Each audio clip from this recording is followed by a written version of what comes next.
Movie के starting में हमें दिखाया जाता है कि एक कपल एक रूम में रह रहा है। वो रूम पूरी तरह से सफेद है और इनको एक एक्सपेरिमेंट के लिए इसके अंदर डाला गया है।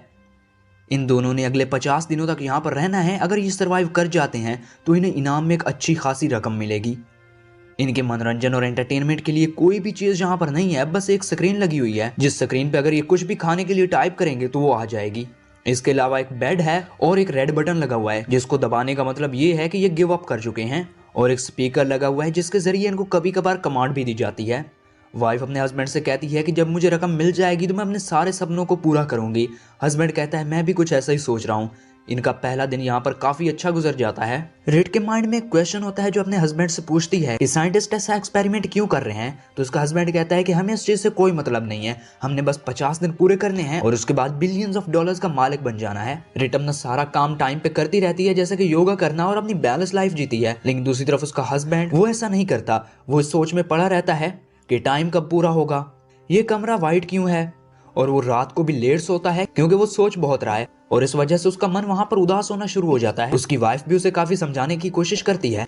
रेट उसे यहाँ पर नॉर्मल लाइफ जीने के लिए कहती है और उसके बाद वो कहती है कि तुम जॉगिंग करो। इसके बाद उसका हस्बैंड रनिंग करता है और फिर वो दोनों बच्चों की तरह वहां पर खेल रहे होते हैं। अब यहाँ पर रेड के हस्बैंड को पता चलता है यहाँ पर इन दोनों के अलावा कोई और जिंदा चीज भी रह रही है और वो है एक कीड़ा।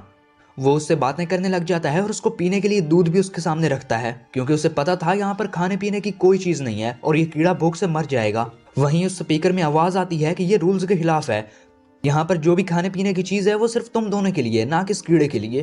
तो रेड का हस्बैंड कहता है अगर ये बात है तो मैं लाल बटन दबा देता हूँ, अगर मैंने ऐसा नहीं किया तो ये कीड़ा यहाँ पर भूख से मर जाएगा। उसकी वाइफ उसे समझाने की काफी कोशिश करती है कि ये बेवकूफ़ी है। तो उसका हस्बैंड कहता है कि ये मैं अपने लिए नहीं कर रहा बल्कि इस कीड़े के लिए कर रहा हूँ। उन दोनों के बीच काफी नोक झोंक होती है और फिर उसका हस्बैंड कीड़े को नीचे रख देता है और उसे समझाने की कोशिश करता है, लेकिन रेड नहीं मान रही होती और वो वहां से जाने लगती है। लेकिन जाते हुए उसका पैर कीड़े के ऊपर आ जाता है जिसकी वजह से वो कीड़ा मर जाता है। रेड अपने हस्बैंड से कहती है कि ये मैंने जानबूझ के नहीं किया, लेकिन वो उसकी बातों पर यकीन नहीं करता और एक कोने में जाके बैठ जाता है। अगले 24 घंटों तक वो वहीं ऐसे ही बैठा रहता है। यहाँ अंदर आते वक्त इन्हें एक रूल बताया गया था जो ये था कि दो चीजें ऐसी हैं जिनमें से अगर ये एक को भी मंगवाएंगे तो इनको अच्छा खासा फाइन भरना पड़ेगा। तो रेड का हस्बैंड जाता है और उनमें से एक चीज मंगवा लेता है और वहां पर आता है एक रेड मार्कर और ये भी लिखा हुआ आता है कि इनके इनाम के पैसों में से $1 लाख कट चुके हैं। अब रेड का हस्बैंड उस रेड मार्कर से दीवार के ऊपर पेंटिंग्स बनाना शुरू कर देता है और काफी सारे स्केचेस भी बनाता है। रेड उसे कहती है कि तुम मेरा स्केच बनाओ। वो उसका स्केच बनाना शुरू कर देता है, लेकिन रेड थोड़ी देर में ही वहां से बोर हो जाती है और उठ के चली जाती है। और वहीं रेड का हस्बैंड तब तक पेंटिंग्स बनाता रहता है जब तक उसका मार्कर खत्म नहीं हो जाता। और इसके बाद रेड का हस्बैंड जाके बेड पे सो जाता है और वहीं रेड आती है और उसको कहती है कि कभी कभार मेरा बर्ताव तुम्हें अच्छा ना लगे, इसके लिए मुझे माफ कर दो। तो रेड का हस्बैंड भी समझ गया था कि इस कमरे में अकेले रहना बहुत ही मुश्किल है। इसके बाद वो उसे माफ कर देता है और दोनों सो जाते हैं। अब यहाँ पर इन्हें पूरे के पूरे 40 दिन गुजर गए थे और एक दिन ये क्या देखते हैं कि इनके वॉशरूम में एक गन है। ये दोनों उस गन को देखकर काफी परेशान होते हैं और ये कहते हैं कि यहाँ पर इस गन को कौन लाया, और इसके बाद वो उस गन को उठा के बेड के नीचे फेंक देते हैं। इसके बाद इन्हें एक बड़ी सी स्क्रीन पर इनके घर वालों के मैसेजेस दिखाए जाते हैं जो कि उन्होंने इनको भेजे थे। सबसे पहला मैसेज रेड के हस्बैंड की बहन का होता है जो कि कहती है कि यहाँ सब कुछ ठीक है। ये देख के उसका हस्बैंड काफी खुश होता है। और दूसरा मैसेज होता है रेड के फादर का जो कि कहता है कि अब मैं सड़क पे नहीं बल्कि घर में रहता हूँ। ये मैसेज रेड नहीं देखना चाहती थी और उसके बाद वो दोनों सो जाते हैं। जब दूसरी सुबह होती है तो रेड का हस्बैंड तो उठ जाता है, लेकिन रेड नहीं उठती। वो कहती है कि मैं अपने फादर को कभी नहीं देखना चाहती क्योंकि वो बहुत ज़्यादा शराब पीते हैं और उन्होंने मेरे स्कूल कॉलेज की फीस कभी नहीं भरी। यही वजह थी कि उसके बारे में मैंने तुम्हें कभी नहीं बताया। अब यहाँ पर रेड पूरी तरह से डिप्रेस हो चुकी थी और उसका हस्बैंड उसे खुश करने की पूरी कोशिश करता है, लेकिन वो किसी भी हालत में खुश नहीं होती। तो रेड का हस्बैंड कहता है कि क्यों ना हम दूसरी चीज़ भी मंगवा लें, उससे हमारे कुछ दिन और अच्छे गुजर जाएंगे। वैसे भी हमारे बहुत ही कम दिन रहते हैं यहाँ पर, इसके बाद तो हम बाहर चले जाएंगे। तो रेड कहती है कि नहीं, तुम और पैसे बर्बाद मत करना, तुम पहले भी काफी पैसे बर्बाद कर चुके हो। ये सुनकर रेड का हस्बैंड काफी उदास हो जाता है, लेकिन थोड़ी देर के बाद वो उसको कहती है ठीक है, तुम दूसरा बटन भी दबा सकते हो। वो दूसरा बटन दबाता है तो वहां पर एक लड़की अंदर आती है जिसने बिल्कुल भी कपड़े नहीं पहने होते। रेड का हस्बैंड उससे पूछता है तुम कौन और यहाँ क्या कर रही हो। तो वो कहती है कि मुझे यहाँ पर 24 घंटे गुजारने हैं जिसके लिए मुझे अच्छे खासे पैसे मिलेंगे। इसके बाद रेड का हस्बैंड उसे अपनी टी शर्ट दे देता है और वो लड़की रेड के हस्बैंड की बनाई हुई पेंटिंग्स और स्केच की काफी तारीफ करती है जो सुनकर रेड को बिल्कुल भी अच्छा नहीं लगता। इसके बाद रात हो जाती है। रात को रेड का हस्बैंड खुद नीचे सोता है और उन दोनों को बेड पे सुला देता है। लेकिन वो लड़की अच्छी हरकतें नहीं कर रही थी। इसके बाद वो अपने हस्बैंड को बेड पे बुलाती है और उन दोनों के दरमियान में खुद सो जाती है।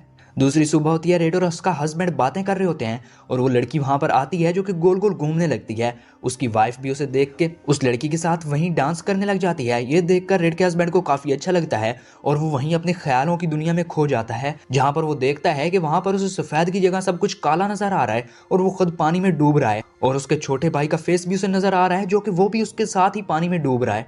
यहाँ पर रेड को पता चल जाता है और वो उसे जगाने की काफी कोशिश करती है। रेड का हस्बैंड होश में आ जाता है लेकिन वो अब भी काफी डरा हुआ था, लेकिन रेड उसको फिर से सुला देती है और वो उस लड़की से बातें करने लग जाती है। जब रेड के हस्बैंड को होश आता है तो रेड उस टाइम वहां नहीं थी बल्कि वॉशरूम में होती है और रेड का हस्बैंड यानी कि माइक उस लड़की के साथ बातें करने लग जाता है और अपने दुख शेयर करते हैं दोनों। ये सुनकर वो लड़की माइक का हाथ पकड़ लेती है और वहीं पर रेड भी आ जाती है जो कि उन्हें इस हाल में देखकर काफी परेशान होती है, क्योंकि वो पहले भी इस लड़की से बहुत ज्यादा चिढ़ती थी और अब तो बहुत ज्यादा। ये देखकर रेड को बिल्कुल भी अच्छा नहीं लगता और वो उसे कहने लगती है कि तुम हमेशा से मुझे धोखा दे रहे थे और वो काफी गुस्सा हो जाती है। ये सुनकर माइक उन दोनों को चुप होने को बोलता है और फिर वो तीनों सो जाते हैं। जब सुबह होती है तो वो देखते हैं कि वो लड़की वहां पे है ही नहीं बल्कि वो चली गई है, लेकिन उसने माइक के लिए एक मैसेज लिखा है। मैसेज में उसने ये लिखा है कि आज तक मुझसे इतना प्यार कभी किसी ने नहीं किया जितना माइक ने किया। ये देखकर रेड गुस्सा हो जाती है और वो कहती है कि तुम वाकई में मुझे चीट कर रहे थे और उन दोनों के बीच काफी झगड़ा होता है। लेकिन माइक कहता है कि नहीं, ये झूठ है, शायद ये गेम का कोई हिस्सा है ताकि वो हम दोनों को अलग कर सकें, हम दोनों के बीच तनाव पैदा कर सकें। लेकिन रेड उसकी एक भी बात मान नहीं रही होती और उसको जोर से धक्का देती है जिसकी वजह से उसका सर दीवार में जा लगता है। अब रेड काफी परेशान थी क्योंकि उसने गलत किया। जब माइक को होश आता है तब माइक कहता है कि मैं तुम्हें कभी चीट नहीं कर रहा था, मैंने तुमसे सच्चा प्यार किया, मैंने तब भी तुम्हें चीट नहीं किया जब तुम कुछ दिनों के लिए शहर में नहीं थी। मैंने अपनी पढ़ाई छोड़ दी ताकि मैं कुछ पैसे कमा सकूं, मैंने अपने दोस्तों को छोड़ दिया ताकि मैं तुम्हें टाइम दे सकूं। ये सुनकर रेड यही सोच रही होती है कि मैंने गलत किया। अब यहाँ पर उसे पता चलता है कि उसके हस्बैंड की तबीयत काफी खराब है और उसे डॉक्टर की भी जरूरत है, लेकिन वो कहती है कि मैं रेड बटन नहीं दबा सकती क्योंकि अगर मैंने ऐसा किया तो हम गेम हार जाएंगे। इसके बाद रेड अपने हस्बैंड को दूध देती है और वो कहती है कि यहाँ पर मेडिकल की कोई फैसिलिटी नहीं है। इसके बाद रेड का हस्बैंड उसे कहता है कि अगर मुझे और ज्यादा गहरी चोट आई होती तुम तब भी मुझे ऐसे ही छोड़ देती। इसके बाद वो कहता है कि मुझे ऐसे पैसे नहीं चाहिए और वो कहता है कि मैं रेड बटन दबाने जा रहा हूँ। इसके बाद रेड वो गन उठाती है और उसको गन पॉइंट कर देती है, लेकिन रेड का हस्बैंड नहीं रुकता और वो रेड बटन दबा देता है। वो खुद बाहर चला जाता है।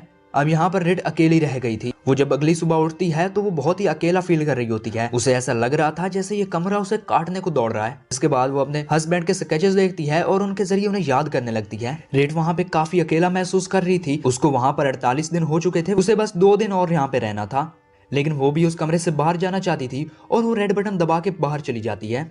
अब कुछ महीने बाद का टाइम दिखाया जाता है जब रेड का हस्बैंड जॉगिंग करते हुए उसके घर के सामने से जा रहा था और उसका टकराव होता है उससे। बेसिकली ये दोनों उस एक्सपेरिमेंट के बाद आज मिल रहे हैं। इसके बाद माइक रेड से बातें करने लगता है और उससे पूछता है क्या तुमने वो टास्क पूरा किया, तो वो इसका कोई जवाब नहीं देती। उन दोनों को वहां पर रह के ये पता चल गया था कि पैसा इनकी जिंदगी में कभी खुशी नहीं ला सकता, बल्कि इनका एक दूसरे पर इतबार और एक दूसरे से प्यार ही इनकी जिंदगी में खुशियां लाता है। और इसके बाद ये दोनों अपनी लाइफ एक बार फिर से शुरू करना चाहते थे। इसके बाद दिखाया जाता है ये कमरा एक ऐसे बंदे ने बनाया है जिसको कोई नहीं जानता। वो इस कमरे में अलग अलग लोगों को लाकर उनके अंदर का इंसान जगाता है और कपल्स को यहाँ लाता है ताकि उनको अलग करे। और फिर दिखाया जाता है कि यहाँ पर एक और कपल आया है जिसने अगले 50 दिन यहाँ पे गुजारने हैं। वो भी बिल्कुल वैसे ही खुश है जिस तरह स्टार्टिंग में माइक और रेड खुश थे। अब जानना ये होगा कि क्या ये लोग यहाँ पर 50 दिन गुजार पाएंगे। और इसी के साथ इस मूवी का यहीं पे